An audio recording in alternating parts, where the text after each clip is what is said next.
Olha, eu não sei se eu deveria fazer defesa do Lula, viu, gente? E eu não sei se eu deveria fazer o ataque ao Lula. Eu respeito muito as posições do professor Paulo Giraldelli, e ele fez esse vídeo recente muito interessante sobre a defesa ou não do presidente Lula. E eu queria dialogar com esse vídeo, não porque eu discorde do professor, mas porque para mostrar como eu tô por uma questão de formação, de foco, de posicionamento geográfico, inclusive, eu estou numa situação diferente que me permite que eu faça o ataque do Lula e que eu reconheça que o professor Paulo Giraldelli também está correto na sua defesa do presidente Lula. Mas eu vou fazer. O Lula não precisa da minha defesa, nem eu preciso fazer a defesa. Então, quando a gente não precisa de uma coisa de lado nenhum, é que é bom. Que aí fala-se de maneira livre, né? Tô dizendo isso. A mesma coisa para mim, né? O professor fala, o Lula não precisa da minha defesa. E eu digo assim, o meu ataque não vai fazer diferença nenhuma, né? Tanto faz, né? E é isso também que me deixa numa situação mais confortável de colocar críticas ao presidente. O professor Paulo Giraldelli vai analisar a questão lá do PL 1904, né? Do estuprador, do aborto. E eu concordo com ele em toda a sua argumentação, ela é impecável. E eu vou fazer uma análise paralela de uma outra situação que eu preciso tratar agora, que é a questão do fogo, né? A Marina Silva acabou de montar um gabinete de crise para discutir a questão dos incêndios no Pantanal. E é um assunto que eu sei que eu preciso tratar antes de viajar, antes de partir para a terra indígena, né? Porque é o grande assunto desse exato momento. Então o professor vai falar sobre a questão do PL e eu vou traçar paralelos agora tratando da questão ambiental, especificamente dos incêndios, né? E eu pretendo mostrar como a argumentação do professor leva para um caminho, né? E a minha argumentação, por se tratar da questão do foco no meio ambiente e em áreas remotas, né? Enfim, pode levar por um outro caminho. Porque nós já passamos apuros com o Lula em situações difíceis. Tá, então a minha situação difícil é mais antiga do que a do professor, né? Ele vai falar sobre a questão da campanha, do impeachment do Bolsonaro. E eu não. Eu falo aqui agora da hidrelétrica de Belo Monte. Essa foi a situação difícil, né? Eu recém-chegado em Altamira, Rio Xingu maravilhoso, ainda não era esse lago parado, podre, né? Eu querendo chamar a sociedade ao bom senso de não construir essa barragem. E Lula empurrando isso daquele jeito dele, né? Mentindo, falou pro Dom Ervin, Belo Monte não vai ser empurrado garganta abaixo, e foi. Mas eu falo apuros com o Lula, eu tenho que falar do Lula especificamente. O Lula veio aqui em Altamira. Ele veio aqui para dar início à construção da hidrelétrica, para abençoar o início das obras. E aí ele foi ali no estádio, e foi uma multidão recebê-lo no estádio, e tinha um grupo de pessoas protestando contra Belo Monte, com faixas, com cartazes, e eu, obviamente, fazia parte desse grupo.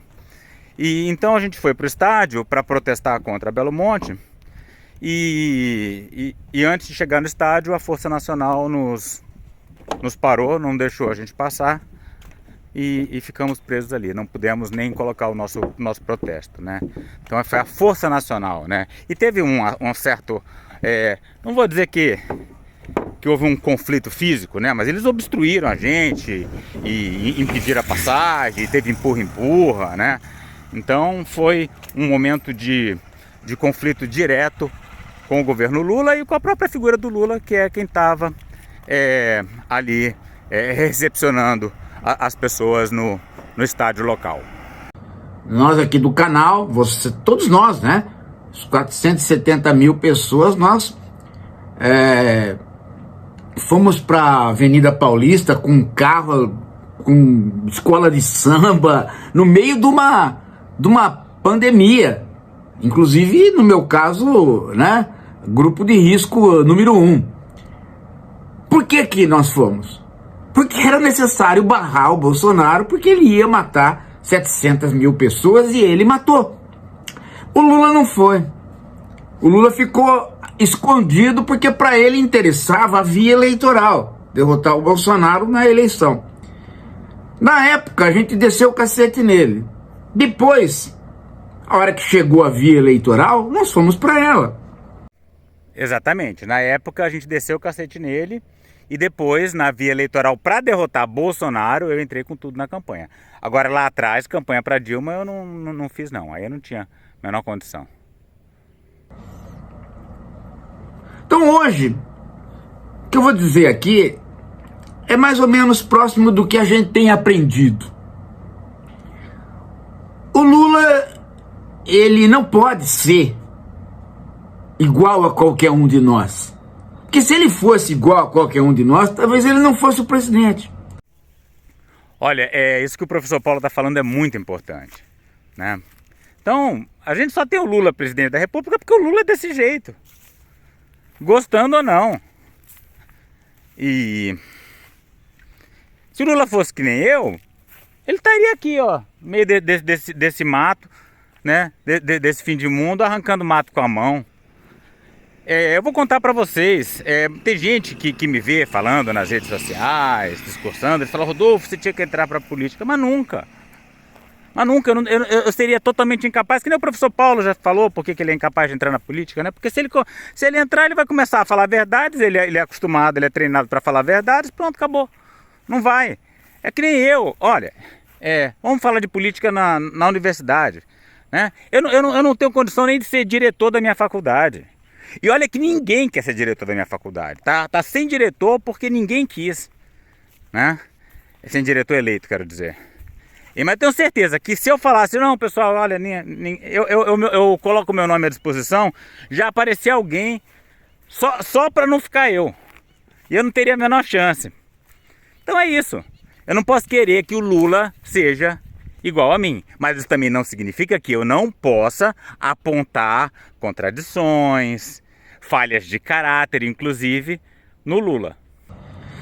Então hoje eu estou lendo aqui na Folha de São Paulo, o Luiz Francisco Carvalho Filho, advogado criminal.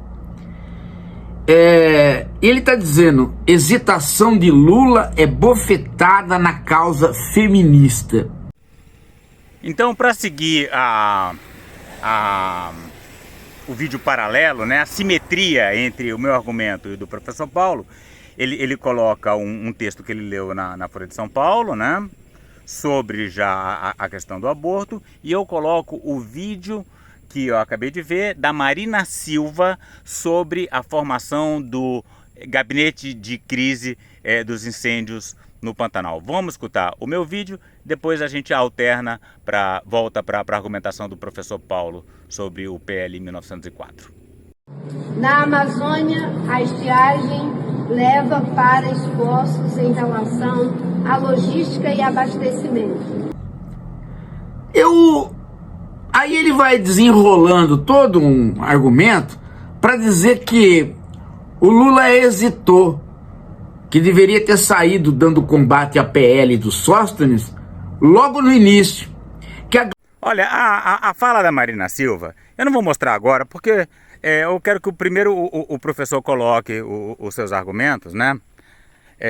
Sobre a questão do PL, e aí depois é que eu vou entrar com a minha questão. Mas eu vou já adiantar logo a essência da questão, né?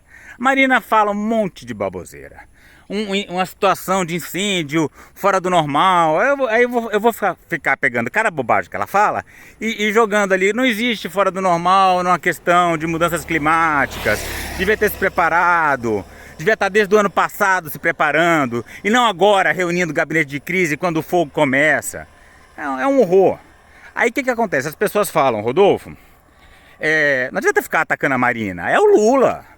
O Lula tá com agro. O Lula tá com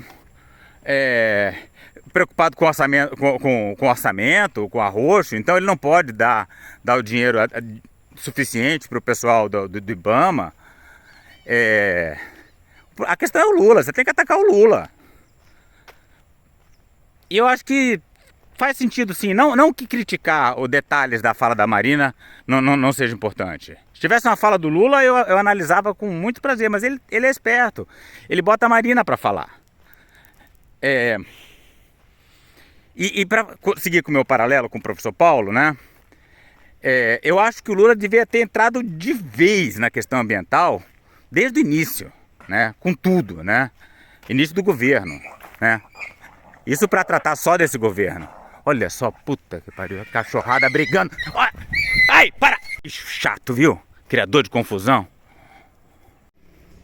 Falando em cachorro, vocês viram o vídeo curto que eu fiz em colaboração com a Mariângela sobre o discurso de ódio? Vamos dar uma olhadinha nele, depois a gente volta pro assunto principal. O discurso de ódio, o ódio é contra qualquer tipo de liberdade. O ódio é algo que bloqueia a liberdade. O ódio, ele Eu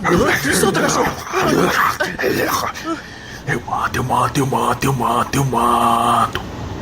Eu fiquei puto com essa demonização do discurso não no discurso de ódio, mas do ódio, né? Como assim? Aí eles falam, não é ira. Porra, não, eu tenho ódio, cara, eu tenho ódio. Leandro Vieira Lins escreveu pra gente: muito legal essa linha de vídeos que explicam as coisas. Por quê? Porque já tem uns 2 dias que eu peguei pedaços de cientistas e gente que fala sobre aquecimento global, vídeos em inglês, né? E agora eu tenho eu posso colocar legendas em português, porque o CapCut pago me permite isso. Tá vendo? Eu tô investindo no canal.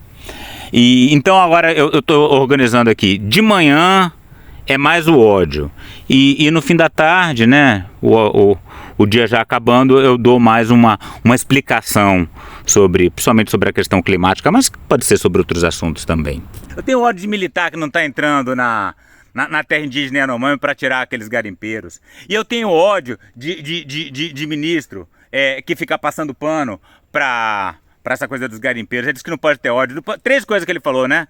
Não pode ter ódio, não pode fazer piada. E o exemplo de discurso de ódio que não pode o seu discurso vale mais do que o latido... Não. O latido do meu cachorro vale mais do que o seu discurso. Ele não falou nem o cocô do cachorro, olha. Foi até gentil.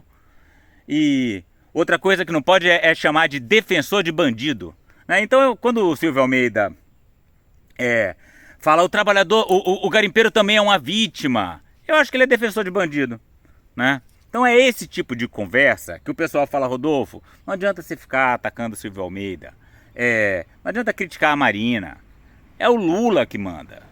O inglês hesitou, que o partido hesitou, que só depois é que houve uma fala do Lula, e assim mesmo uma fala que ele acha que é errado, porque ele começou dizendo sou contra o aborto. Já as falas do Lula sobre o meio ambiente são lindas, maravilhosas, né? Começou bem lá atrás na campanha, né? A gente achou que esse seria um governo diferente mesmo, mas foi diferente para pior na área ambiental, né? Ele tá deixando passar a boiada da BR-319, da Ferrogrão, enfim, um horror.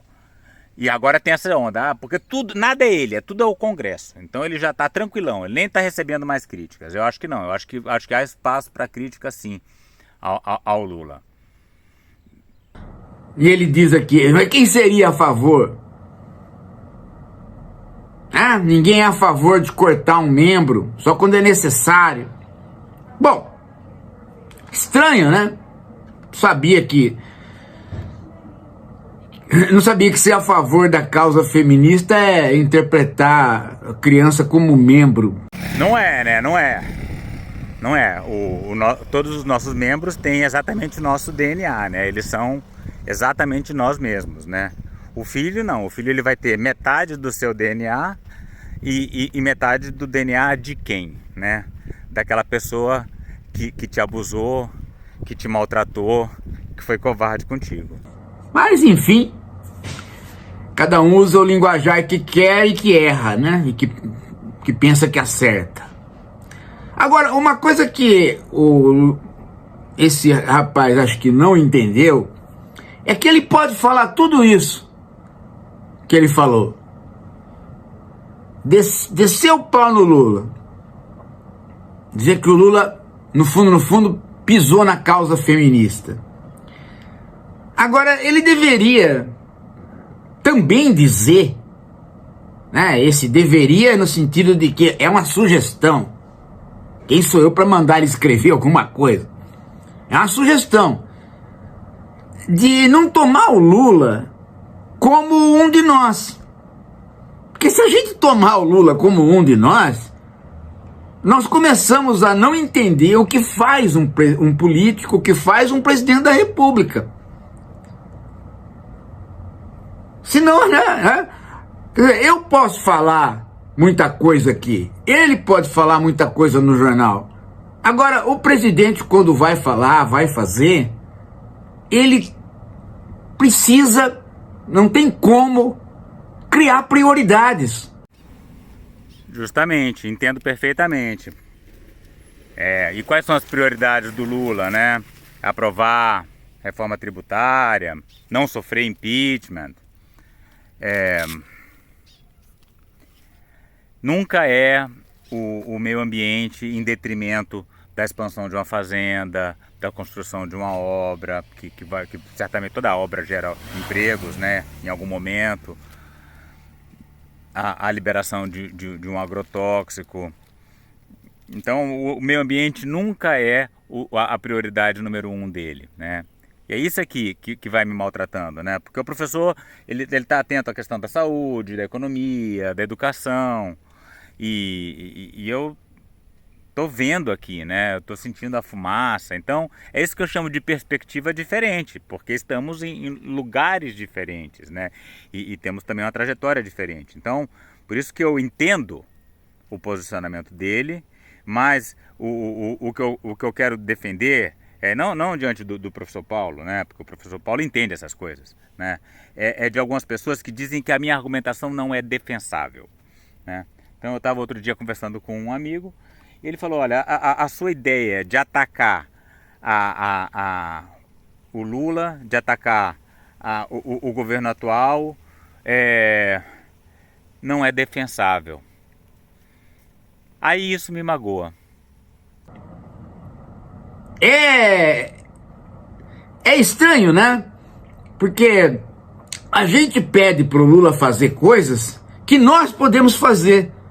Mas se ele fizer o que a gente pede, quando nos prejudica, a gente reclama. Então, pois é sobre isso, né?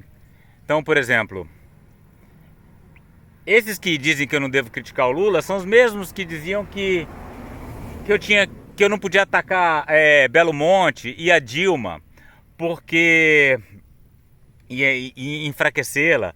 E mais tarde, quando ela sofreu impeachment, eu também fui acusado de ter defendido o impeachment da Dilma e ter nos jogado a situação de Bolsonaro. Aliás, eu cheguei a escrever um artigo sobre impeachment e Dilma. Mas não era negócio de pedalada, era impeachment por causa da pilantragem relacionada a Belo Monte. Então, quando você defende um impeachment, você não está defendendo qualquer impeachment. Não era aquela coisa sem sentido. Mas se você fosse estudar direito o que aconteceu aqui com Belo Monte, ela merecia o impeachment, sim. E é por isso que eu falei em impeachment naquele período.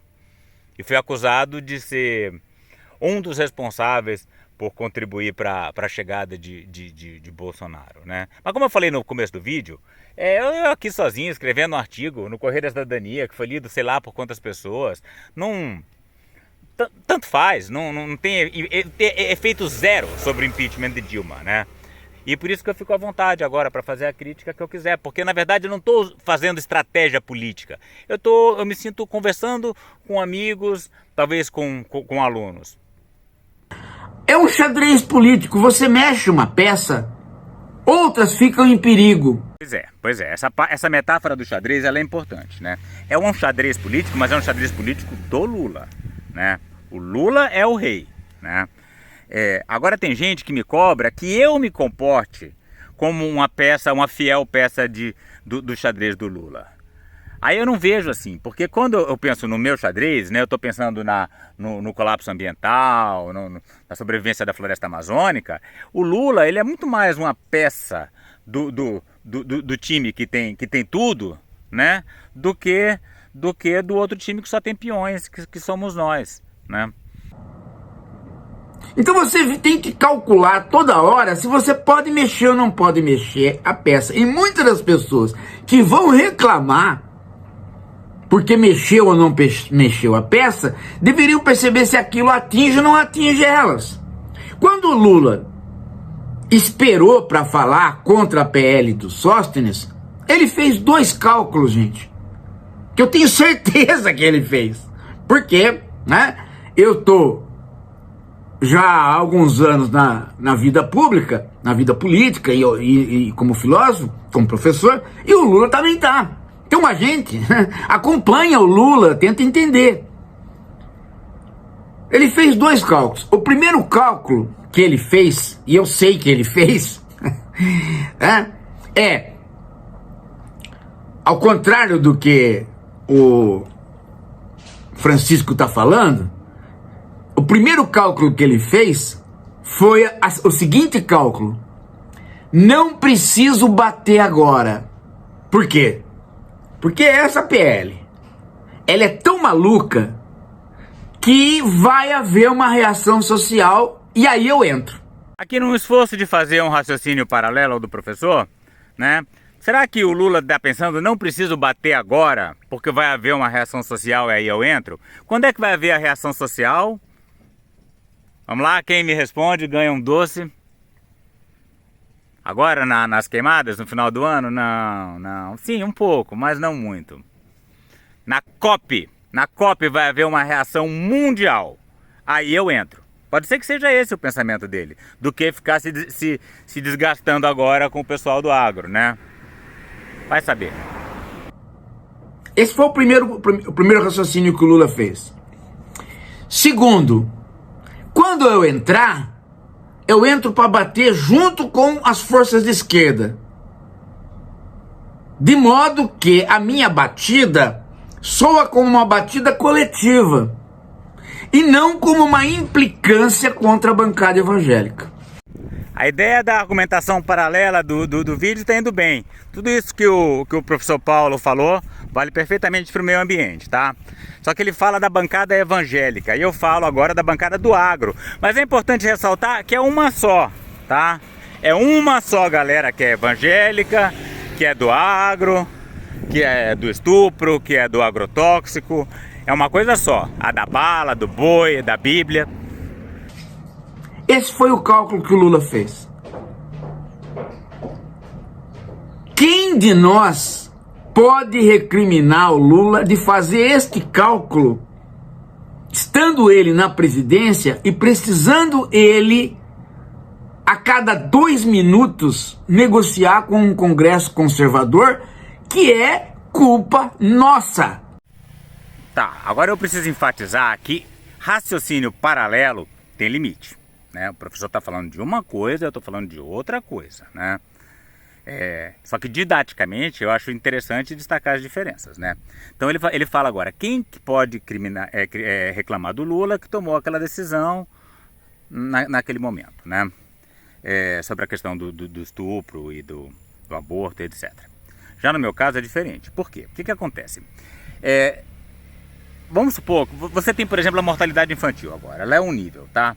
Você pode fazer uma coisa para baixar ela aqui, você pode fazer ela para baixar ela ali adiante, ou mais lá na frente. E no dia que ela baixar, ela vai ter baixado, a gente vai ter menos criança morrendo e vai falar, opa, que beleza, o Brasil está melhor. Isso vale para aumento do salário mínimo, enfim, para tudo. Agora, para a questão da preservação ambiental e da Amazônia, não vale. Por quê?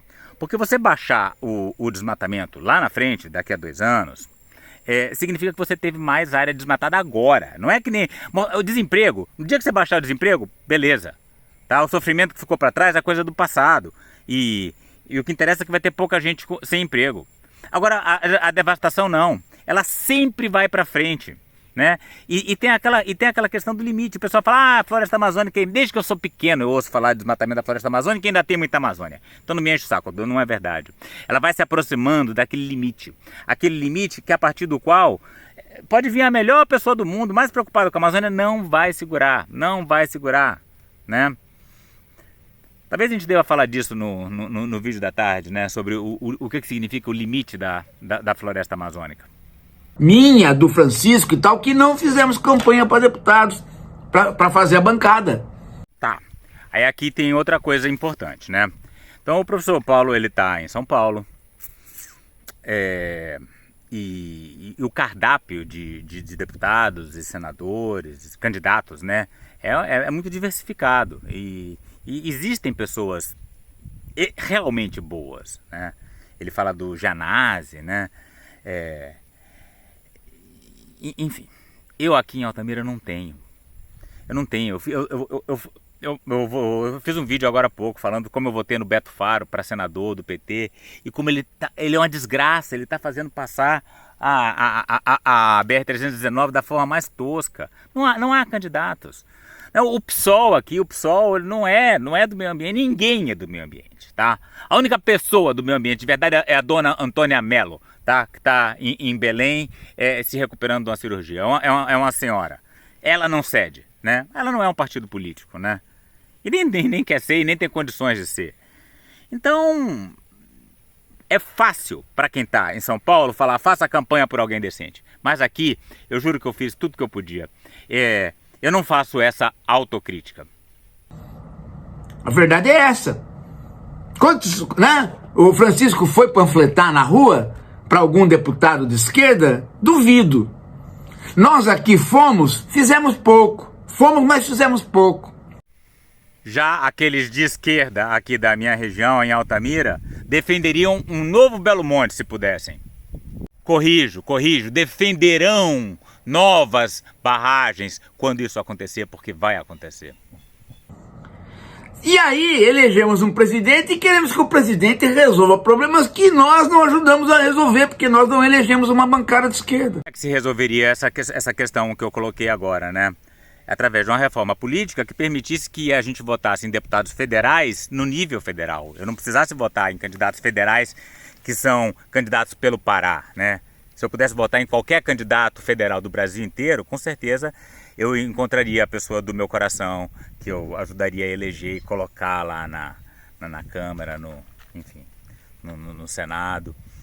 Mas com o desenho atual, eu só posso votar em pessoas que estão no meu estado. E o estado aqui está totalmente dominado. E aí o presidente está tentando resolver a todo momento, fazendo com que a democracia tenha a sua validade. Em outras palavras, ele negocia a todo momento. E nessa negociação, a BR-319, a Ferrogrão, a Floresta Amazônica, é moeda de troca que ele sempre entrega. Nós somos o peão do xadrez que ele sempre entrega, em nome de uma peça que ele considera superior. E foi exatamente neste cálculo que o Lula venceu mais uma vez.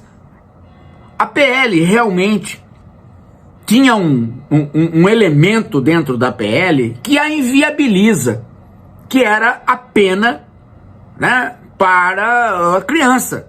Você penalizar a criança de aborto e a pena fica maior do que a do estuprador. Então, só de você olhar o projeto, já dava para desconfiar que haveria uma reação social maior do que a do feminismo. Haveria uma reação social até daqueles conservadores que querem punir tudo. Mas... Pois é. Então, olha, um caso de sucesso do Lula, né? E é por isso que tem essa diferença, né? Quem vive em São Paulo, no Rio de Janeiro, ali, tem muito mais entusiasmo em relação ao PT e ao Lula do que nós que estamos aqui na fronteira da expansão agrícola, né? Então é isso que eu digo, que o posicionamento geográfico é que justifica uma diferença de perspectiva. Na hora que eles olhassem e percebessem que a mulher vai ser mais punida do que o próprio estuprador, haveria uma parcela da direita que iria migrar para a esquerda, inviabilizando o projeto. Já aqui na área ambiental, o que acontece é sempre o contrário. É uma parcela da esquerda que migra para a direita e apoia Belo Monte, apoia Ferrogrão. Só uma pessoa muito fora da política não perceberia que isto era fatal, que iria acontecer. Perfeito. Eu tô achando muito bom esse diálogo, porque eu me considero uma pessoa muito fora da política, né? O meu amigo Danilo, por exemplo, vocês conhecem, fez vários vídeos aqui no canal, ele falava: Rodolfo, quem na política você realmente gosta, né? Aí eu falo assim: a Sâmia.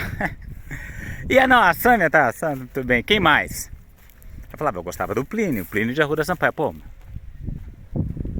já até morreu. Então quem que você gosta de verdade na política? Ninguém. Não tem ninguém que eu vejo o discurso e falo: olha, é esse cara. Não, Gabeira, isso é uma palhaçada. Eu já conversei com Gabeira no aeroporto. Gabeira é um tonto. Eu encontrei ele no aeroporto, eu fui falar: Gabeira, eu tô preocupado com o negócio de Belo Monte. Ele falou: pode ficar tranquilo, tem uma novidade aí que até hoje eu tô esperando essa novidade aí. Belo Monte tá construída. Não tem ninguém na política comigo, por isso eu tô fora da política. Quando o professor Paulo fala que esse tipo de opinião é de quem tá fora da política, ele tá absolutamente correto, porque essa é a minha posição, né? E olha que aqui eu vivo falando com os candidatos a prefeito, candidato a vereador, não tem um que eu abrace assim, sem restrições, né? Agora gravar videozinho de apoio, eu gravo para um, gravo para outro, para quem é amigo, para quem me ajudou. Mas eu, de fato, tô fora da política. Tanto é que a Janja saiu rasgando logo num primeiro momento, enquanto que o Lula não. Eles fizeram dupla. Eles fizeram dupla e fizeram dupla combinada. Eles conversaram isso em casa. Falou assim: ó, pode sair rasgando que eu vou depois, mas agora não é hora de eu ir. Deixa o movimento social ir na frente. Não deu outra, gente. Foi aquele bombardeio em cima do Sóstenes. Foi um bombardeio em cima do Lira. O Lula não ficou como alguém que saiu na frente para bater no Lira. Mantém as relações com o Lira que são necessárias manter. Então, aí que tá outra diferença, né? O Lira, ele é umbilicalmente ligado ao agro. Então, meio ambiente e agro é o oposto, tá? É água e óleo, né? Então, se for para resolver a questão do desmatamento da Amazônia, tem que brigar com o Lira. E o Lira voltou atrás. E a hora que o Lira deu sinal de que voltou atrás, o Lula fez o discurso de sempre. E não é um discurso ruim. Dizer eu não faço aborto, mas aborto é uma questão de saúde pública e não de punição, é dizer uma posição que está há 40 anos na política. Aí quando chega na hora da questão ambiental, o discurso do Lula é do desenvolvimento sustentável, que o professor Paulo já demonstrou aqui pra gente que é um discurso que não se sustenta, nem na prática, nem na sua concepção filosófica. 40 anos o Lula diz isso. Por que agora ele teria que dizer diferente? Justamente, o professor está falando do discurso do Lula em relação ao aborto, mas a frase, se fosse recortada, é perfeita para questão ambiental. Por que agora ele teria que virar um feministoide? Por que agora o Lula teria que virar um bicho grilo, um ecologista radical? Assim que nem você, Rodolfo. Hã? Não. Não, não, não, não, não, não, não. Vai me desculpar, o Luiz Francisco Carvalho Filho, mas nesse artigo ele está errado. Ele está julgando o Lula pelos próprios cadarços do sapato dele. E ele não pode fazer isso. Ninguém pode fazer isso. Pois é, bacana a metáfora do professor, né? Ele tá falando, olha, vista os sapatos do Lula, né? Acho que o sapato do Lula não dura uma semana no meu pé. Ainda mais no meio do mato, no meio da lama. Começar a tratar o Lula como se o Lula não tivesse na presidência, como se o Lula não fosse político, como se os cálculos que o Lula faz fossem contra nós e não cálculos a nosso favor, é um erro crasso, gente. Pois é. Aí que eu viro pros meus amigos, né? E falo, nós quem, né? Nós quem? Porque se ele tá aceitando a BR, se ele tá aceitando a ferrovia, se ele tá aceitando o desmatamento, eu já não sou mais o nós do Lula, né? E aí nesse caso eu tô falando de preservação ambiental. Eu não tô falando em direitos reprodutivos da mulher, né? Que são dois assuntos diferentes, né? Então às vezes você pode ser nós do Lula num caso e não ser no outro, né? E no cômputo geral vai depender do peso que você dá para os diferentes aspectos. O meu nós já não tem mais o presidente que eu ajudei a eleger. É um erro crasso, né?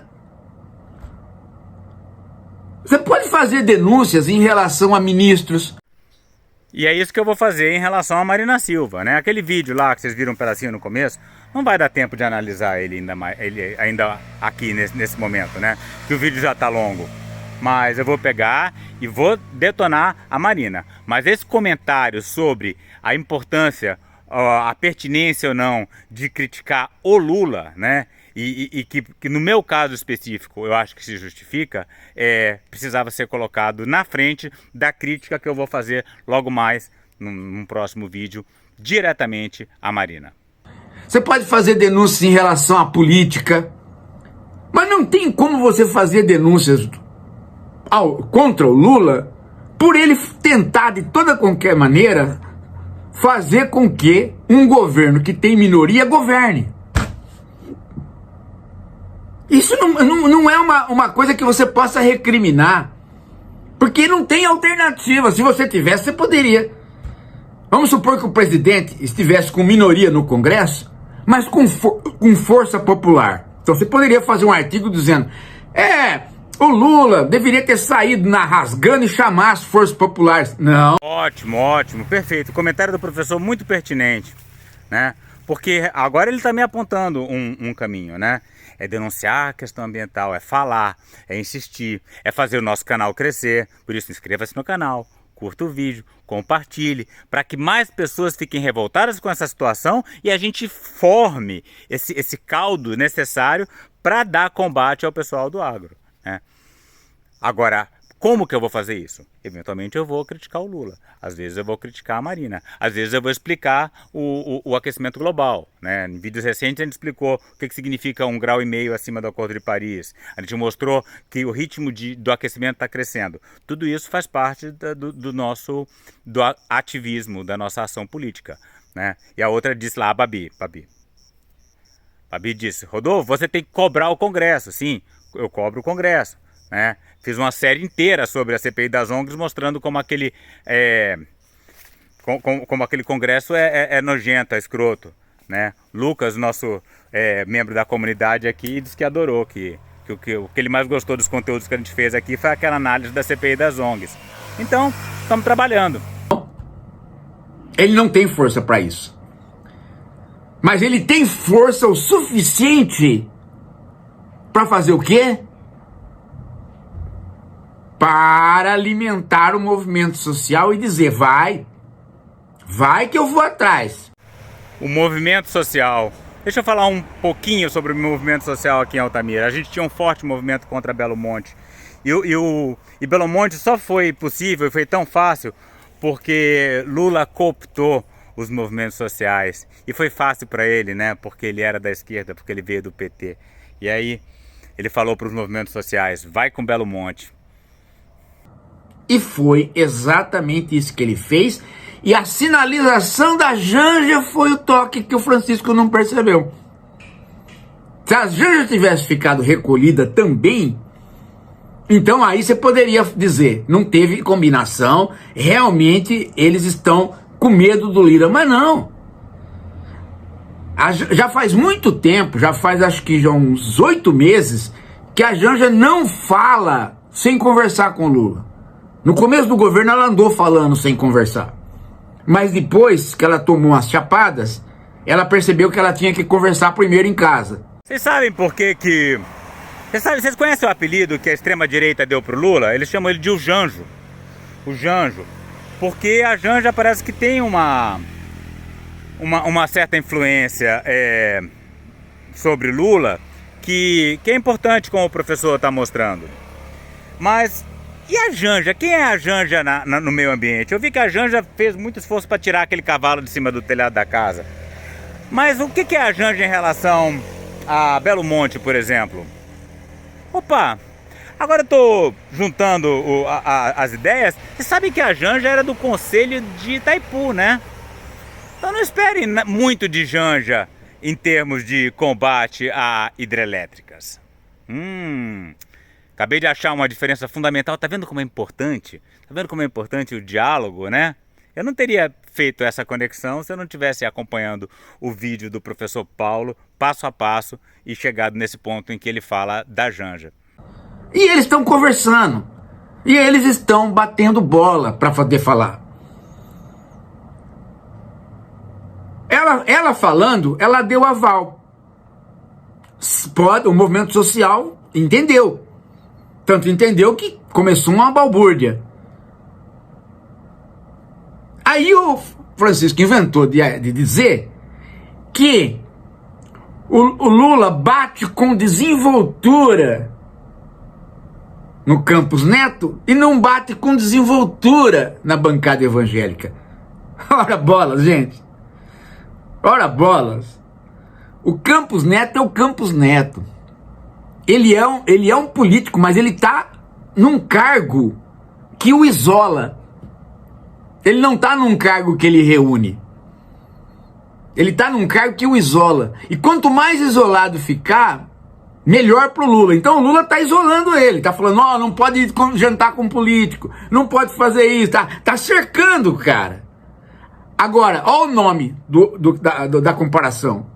Bancada evangélica. Bancada. Bancada você não isola sozinho.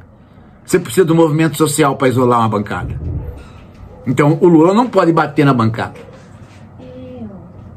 Tá? Ele tem que, de certo modo, fazer a política que ele vem fazendo. Entender isso é fundamental para a gente poder entender a política. É isso. Daqui a pouco a gente volta.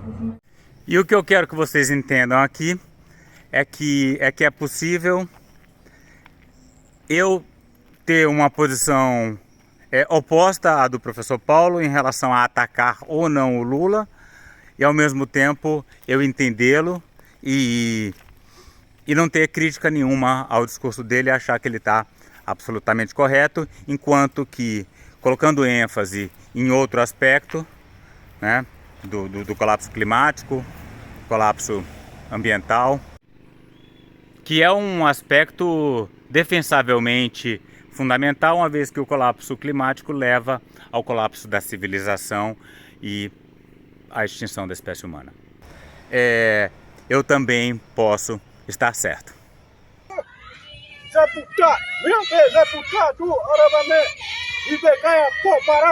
Para saber mais e participar dessa luta radical pelos povos indígenas, a floresta tropical e a biodiversidade de modo geral, inscreva-se no canal, deixe seu like e comentário.